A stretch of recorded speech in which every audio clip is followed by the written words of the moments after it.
Bonjour à tous, c'est Pierre-Marie, French by Ear Fransugo no Kikitori. Bienvenue dans un nouvel épisode niveau intermédiaire.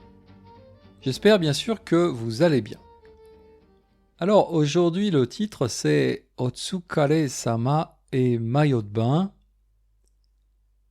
J'aime bien trouver des titres farfelus pour mes podcasts. Farfelu, ça veut dire un peu étrange, un peu bizarre. Parce que je me dis, si quelqu'un voit un titre comme ça, eh bien, il va vouloir écouter le podcast. Donc, merci en tout cas d'être là.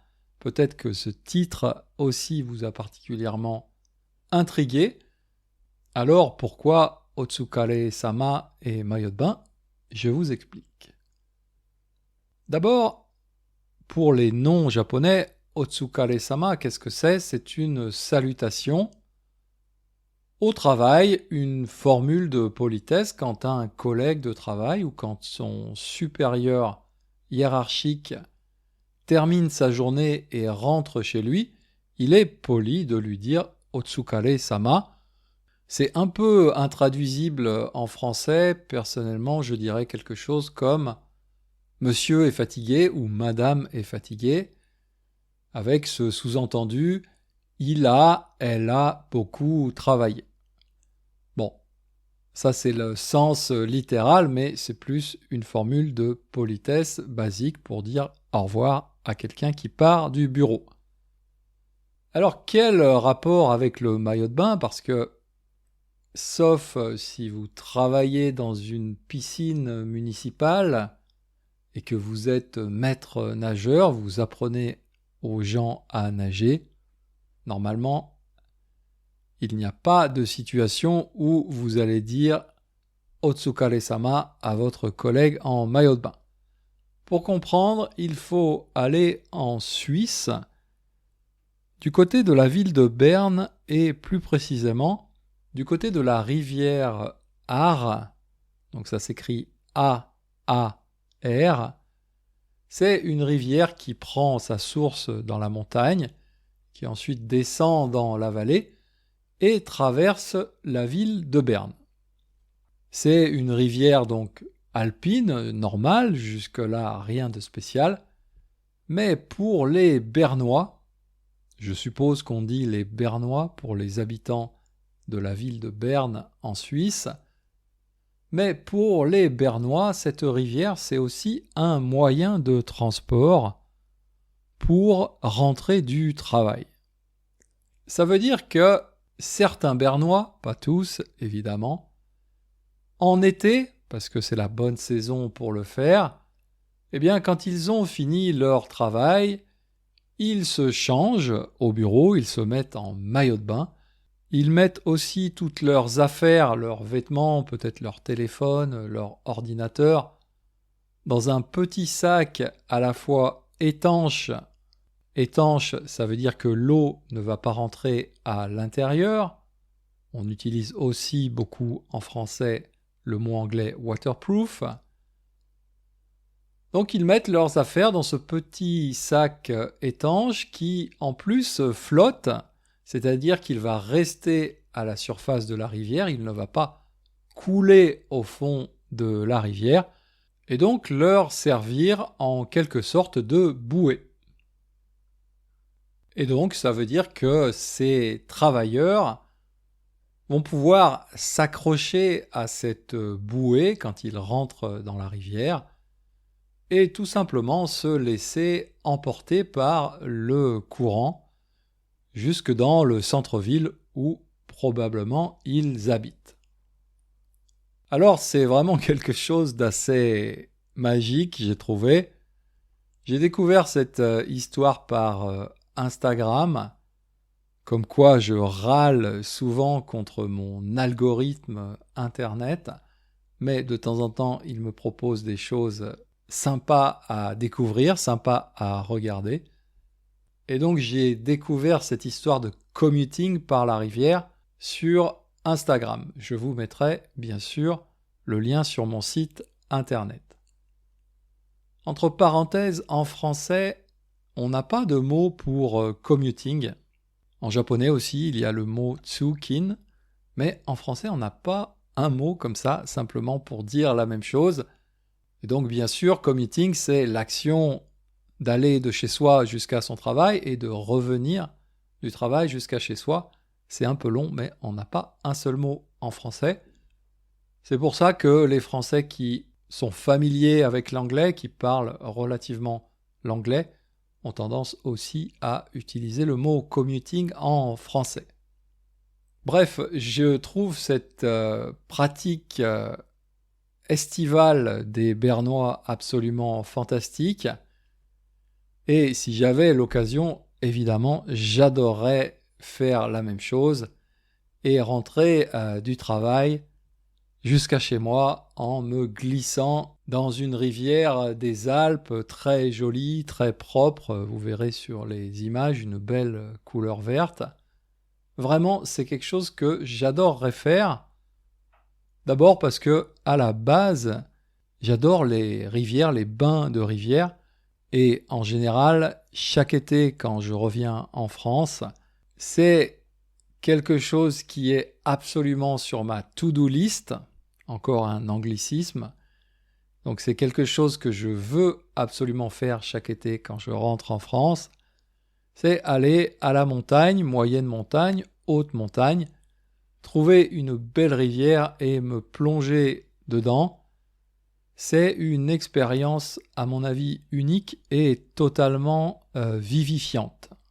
Vivifiante, ça veut dire que ça va vous apporter une énergie incroyable. Donc c'est sûr que si j'habitais à Berne, l'été, je rentrerais à la maison par la rivière. Alors, est-ce que c'est dangereux ou pas? C'est une question que m'a posée ma femme quand je lui ai montré cette vidéo. Et en fait, en regardant un peu dans les commentaires Instagram, il y a visiblement chaque année des morts. Je crois une dizaine de morts chaque année dans cette rivière Aar du côté de Berne. Alors en creusant un peu, j'ai recherché un peu cette information sur Internet. C'est vrai qu'il y a des morts dans cette rivière, mais ce ne sont pas des gens qui rentrent du bureau normalement. Ce sont plutôt des gens, d'après les responsables touristiques de la région, qui vont s'amuser dans la rivière après avoir bu beaucoup d'alcool ou avoir fait la fête ou consommé des drogues. Donc évidemment, dans ces cas-là, c'est dangereux, mais pour une personne qui sait nager normalement et qui se comporte normalement, c'est sans danger. Alors personnellement, aujourd'hui, j'ai pratiquement plus de commuting puisque je travaille essentiellement de la maison. Je vais de temps en temps à Tokyo, notamment dans une école de français, pour animer des salons de conversation, mais c'est plutôt en dehors des heures de pointe, donc c'est assez confortable. Donc j'ai plus trop de problèmes de commuting, mais pendant des années, au début de ma carrière, j'étais en province, j'allais au travail en voiture, le matin, le soir, et ensuite pendant pratiquement 20 ans, j'habitais à Paris, et là bien sûr c'était le métro. En particulier sur mes dernières années à Paris, pendant 10 ans à peu près, je prenais le RER A, qui est un train qui donc traverse Paris. Donc moi je prenais le train dans Paris et j'allais en direction de l'Est parisien. Le bureau où je travaillais était dans une petite ville qui s'appelle Brie-sur-Marne, sur les bords de Marne. Et donc chaque jour je prenais ce RER A qui était totalement bondé, ça veut dire totalement plein, parce que non seulement le matin et le soir, il y avait les gens qui travaillent, mais il y avait aussi tous les touristes qui allaient à Disneyland, parce que c'est la ligne de train qui va jusqu'à Disneyland Paris. Et c'était assez rigolo d'ailleurs, parce que quand je voyais les gens qui allaient à Disneyland le matin, en famille souvent, ils étaient pleins d'énergie, super souriants, très excités. Par contre, le soir, dans le train du soir, ils étaient tous totalement morts. épuisé, tout le monde dormait avec des oreilles de Mickey sur la tête, les enfants avec des ballons de Mickey, de tous les personnages Disney à la main. C'était assez rigolo de voir le contraste entre le matin et le soir. Je suis jamais allé à Disneyland de ma vie. Alors, souvent, quand je dis ça aux Japonais, ils sont étonnés parce que c'est un loisir très populaire ici au Japon. Personnellement, j'y suis jamais allé. Aussi parce que quand je voyais l'état des visiteurs de Disneyland au retour le soir, je me disais mais c'est quoi ce Disneyland? C'est une machine à épuiser les gens. Bref, c'est vrai que ça m'a pas donné beaucoup envie. Mais ce qui était intéressant pour moi à l'époque dans ce commuting, c'est que quand j'arrivais le matin à ma gare finale, à ma gare de destination, j'avais encore 20 minutes de marche à pied pour arriver jusqu'au bureau, qui était en fait dans une petite maison individuelle. Et cette marche à pied, c'était le long des bords de Marne, donc à l'est de Paris. Et de ce côté-là, dans cette portion-là de la rivière, le paysage est vraiment magnifique. Il y a beaucoup de végétation, des arbres, des fleurs. Au printemps, c'est absolument magnifique. C'est aussi une rivière qui est pas mal utilisée pour faire de l'aviron, donc du sport. Donc c'est vraiment pour moi en fait un bon souvenir, cette petite balade sur les bords de Marne le matin et le soir, parce que ça me faisait véritablement une coupure nature entre le bureau, le travail, et puis le train et le retour chez moi en ville. J'ai beau être un urbain, quelqu'un qui aime la ville, c'est vrai que avoir chaque jour ce petit moment dans la nature, c'était vraiment super important et très agréable.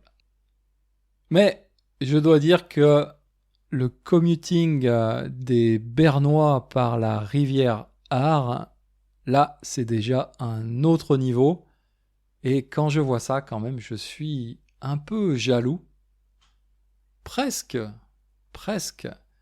J'aurais envie de reprendre un travail de bureau juste pour le plaisir de faire ce commuting du retour en me laissant porter par le courant de cette belle rivière. Et vous, est-ce que c'est une expérience qui vous attire, qui vous intéresse, que vous aimeriez faire? N'hésitez pas à m'envoyer un petit message, ou sinon pour les gens qui m'écoutent sur Spotify, je mettrai un petit sondage avec ce podcast. Voilà, c'est tout pour aujourd'hui. Je vous souhaite une bonne rentrée. Si vous rentrez, là maintenant, on est tout début septembre. Et je vous dis à bientôt. Mata Jikai.